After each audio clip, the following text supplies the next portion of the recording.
நாம் பார்க்கிறது உண்மையா இல்லை இறைவன் சொல்வது உண்மையா? ஒரு நாள் சிவபெருமான் நந்தியை சோதித்தார். அந்த ஒரு சோதனை பக்தியின் அர்த்தத்தையே மாற்றியது.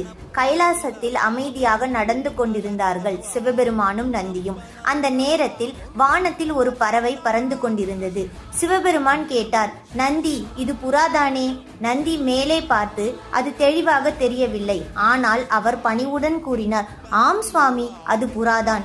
சில கணங்கள் கழித்து சிவபெருமான் மீண்டும் கேட்டார், இல்லை நந்தி, அது கழுகு போல இருக்கிறது. நந்தி தயக்கமின்றி, சரியாக சொன்னீர்கள் சுவாமி, அது கழுகுதான். மீண்டும் சிரித்தபடி சிவபெருமான் கேட்டார், நந்தி, கவனமாக பார், அது பச்சை நிற கிளி போல இருக்கிறது. நந்தி உறுதியுடன் கூறினார், ஆம் சுவாமி, அது கிளியேதான்.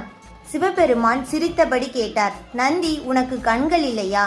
நான் என்ன சொன்னாலும் ஏற்றுக்கொள்கிறாய்?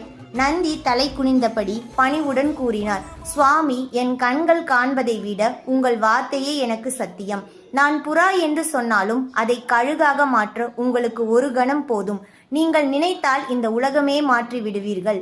ஆகையால் நான் பார்க்கிறதை அல்ல, நீங்கள் சொல்வதையே நம்புகிறேன் சுவாமி.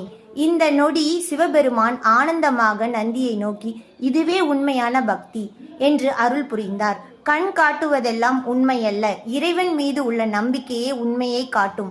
நீங்கள் அதிகம் நம்புவது கண்களா அல்லது இறைவனா? கமெண்ட் செய்யுங்கள். இது போன்ற புராண கதைகளை பார்ப்பதற்கு சாய் அர்ஜுன் யூடியூப் சேனலை சப்ஸ்கிரைப் செய்யுங்கள்.